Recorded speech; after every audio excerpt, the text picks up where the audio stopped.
Your Storm Station forecast with meteorologist Malcolm Byron. So we had a few rounds of showers and thunderstorms last week, just about the entirety of southeast Louisiana, at least picking up something in the last 7 days, as denoted by the green shadings on the map. Some a little more than others, but it's enough rain to get the grass growing, and now we've got the sun out there to help kind of excite things. It will be plenty warm, plenty sunny, and not too humid into tomorrow. If you like the weather this weekend, we will keep it into our Monday. However, as we move into Tuesday, as we'll show you with Futurecast in a few moments here, we're going to have a few weak passing disturbances. That means rain chances may re-enter the mix again. You also might notice a few more clouds in the sky, and then also in a couple minutes, we're going to go back out into the tropics. We have two active systems, Imelda and Umberto.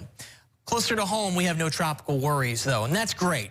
65 degrees for our overnight low temperature. It's going to be mostly clear and comfortably cool. We made it down to 64 degrees this morning. Tomorrow morning, not feeling much different. Tomorrow, we're going to make a run for 92 degrees again. You know, we actually did that today, too. We keep the mostly sunny sky and a light northeast breeze at 5 to 10 miles per hour. Let's show you Futurecast, though.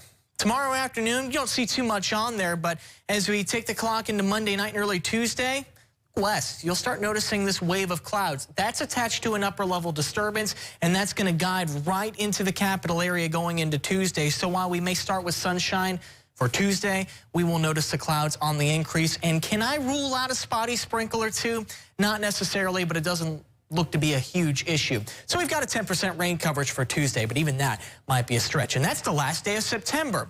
We turn the calendar into October on Wednesday. Again, spotty shower storm not off the table then. Go for a high of 91 degrees on Wednesday. Back into the upper 80s, though, on Thursday and Friday, as we still have some upper-level disturbances swinging through, maybe slightly better chance of bringing out a shower or thunderstorm, and we even maintain a rain chance this weekend. But for now, we keep rain coverages on Saturday and Sunday on the lower end of the spectrum. But you look at that and you're counting on a dry weekend, not so fast. It's a tricky forecast, and we're going to touch on that setup for the weekend, not this weekend, but next weekend, tonight on our 10 o'clock newscast. Now let's venture back out into the tropics. We told you about Tropical Storm Imelda at the closer to the top of the newscast, now sitting near the Bahamas. And look at the latest forecast track from the National Hurricane Center. A few days ago, the forecast got really close to South Carolina. Now not so much. It looks like this is going to kick out to sea a little bit faster. But do you notice that little dot right there? You may have to squint to see it. That's Bermuda. Bermuda's going to have to watch Imelda very closely, as it may be a hurricane in the vicinity by the time we get into midweek. And that comes after another close call with Umberto, which is actually a little weaker than what it once was. Yesterday it was a Category 5 hurricane. Now it's still a strong Cat 4 with max sustained winds at 145 miles per hour. That's Umberto. That's Imelda. And you can see that one's going to recurve as well, narrowly missing Bermuda off to the north.